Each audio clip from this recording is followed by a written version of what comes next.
Perfect. So, welcome Bear Grylls. Bear, the star of Discovery's hit TV show Man vs. Wild, former SAS soldier, Everest mountaineer, and probably the most recognized name in the world of adventure.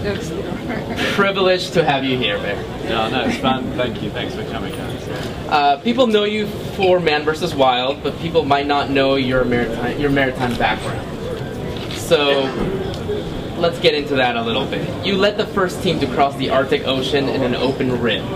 Tell us about that a little bit. Well, that was an expedition a few years ago, and we were in a small 33-foot open rib. We took it from Labrador across to Newfoundland, Labrador, Greenland, Iceland, Scotland, 3,000 miles, and it became an epic. You know, we hit some monster storms that were totally, came out of nowhere. Crazy Arctic weather. We had force 9 gales, 500 miles offshore, icebergs being smashed to bits, and we were in a little boat. So it did become a very frightening expedition. We were 5 pretty humbled men by the end of that. We came through it, and it was an incredible experience. And I've always loved the sea. I grew up in a little island off the south coast of England. Taught to climb by my dad, endlessly boating and making boats and stuff with him. So I think people don't necessarily know that part of my life, that boating was such a kind of fundamental thing. But that was the first big expedition, I suppose, we led in a rib, and was an experience not to be repeated.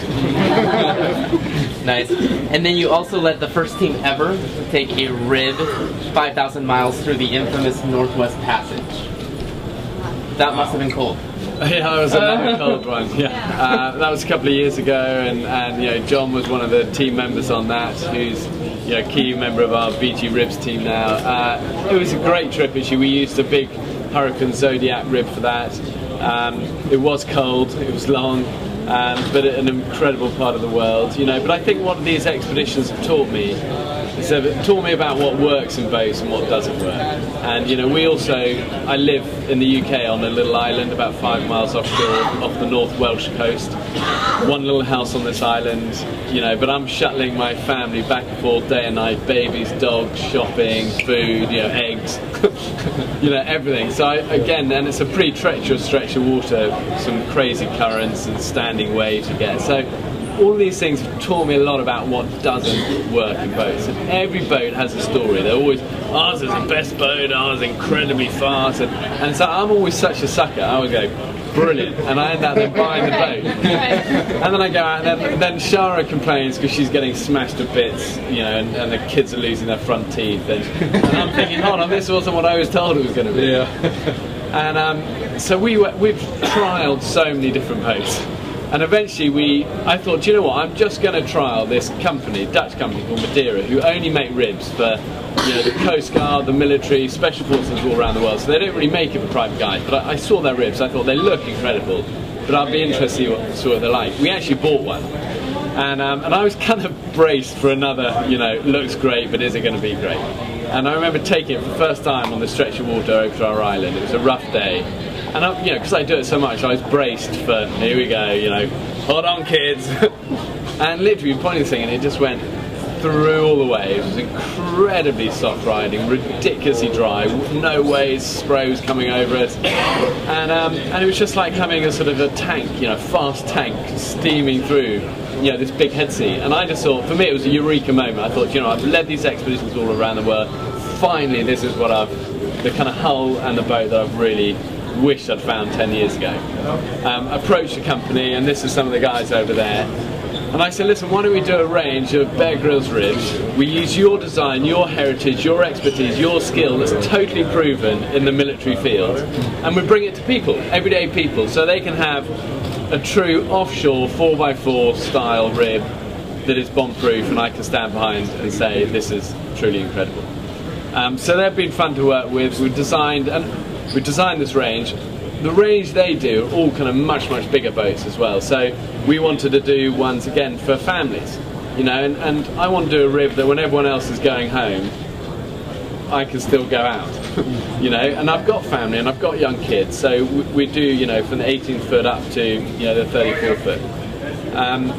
And it's been a huge adventure for us, and for me a real passion project. And we have lots of different partners of you know, my world, from all the kind of clothing stuff to all the other stuff. But for me, this is what I love. It's a real kind of passion of mine because I'm using it every day, you know, with my family, and I think that always creates a strong emotional connection for you when you do stuff with your family like that.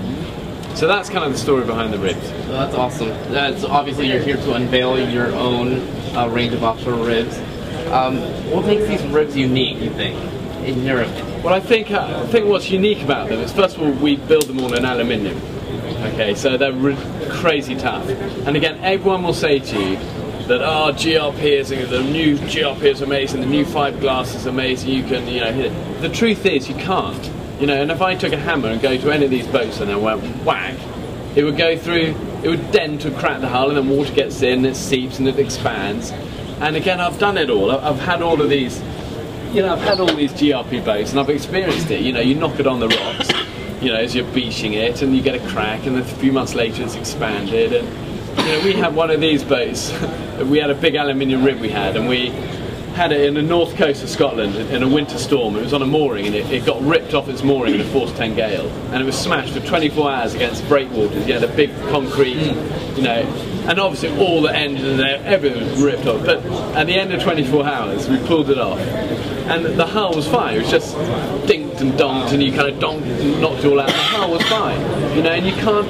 There's no boat here that you can do that with. You know? So we build an aluminium. The tubes, again, I've had issues with tubes. We've had, you know, tubes ripped off. The Northwest Passage one, we actually stuffed it into a big sea, and the tubes came off, and it was like, you know. So we've had tubes pierced, and you know, they overinflate in the sun, and they can be all these issues. So we make our tubes out of solid foam. So they're absolutely solid things. You know, they're lovely to sit on, and they're nice, and they give all that cushioning effect when you're in big seas that a normal rib tube does. But they're solid foam, so they don't overinflate in the sun. They don't puncture when you come along the sand. So yeah, they're like that. So I think one of the reasons that you don't see so many ribs over here is that because it's hot, you have these tubes expanding, and then they turn up in the morning and they're kind of softer, and you know, so again, we get all the benefits of tubes with none of the downsides. Again, because we're building in aluminium, we can put some serious horsepower on the back of these. So, you know, I always say these aren't the fastest ribs, you know, but they'll be the safest in the big sea. But actually, it's not really true, because they are incredibly fast now. Because they're aluminium, you know, the trans and stuff, we can put all of these huge engines on the back. So we get this kind of, you know, great seakeeper quality in storms, but also we get the speed. And then, of course, we've added all the bare sort of survival features to the boat, which for me is the fun part. You know, all the kind of rifle racks and, you know, knives fitted into things, and, you know, roll-out dive ladders, and we have tents you can press a button and they'll inflate over the whole thing so you can camp on the boat. So they're very much geared for expedition, adventure stuff, but also perfect just for taking the family out, because every man wants to kind of have the coolest 4x4 style boat that you can that has all the cool features, but actually is also perfect for the family. And I've very much designed it with that in mind, that I want this, because 90% of the time my boat's going to be used for me and the family. You know, we'll take it off for the odd mission, but I want it to be the toughest, safest, driest boat out there, and good for the family. And the final thing about it is that most ribs, a lot of ribs I've been on, you always feel it kind of on top of it. You know, where these are high-sided tubes, you really feel you're kind of in the boat. Again, it's great for the kids, because they're, you know, it's kind of up to them on their bodies, so they feel nicely enclosed. Anyway, I'm waffling, but I'm just super proud of it, and I love them. That's awesome. I think all that info is at bgribs.com. Yeah, it is. Great. And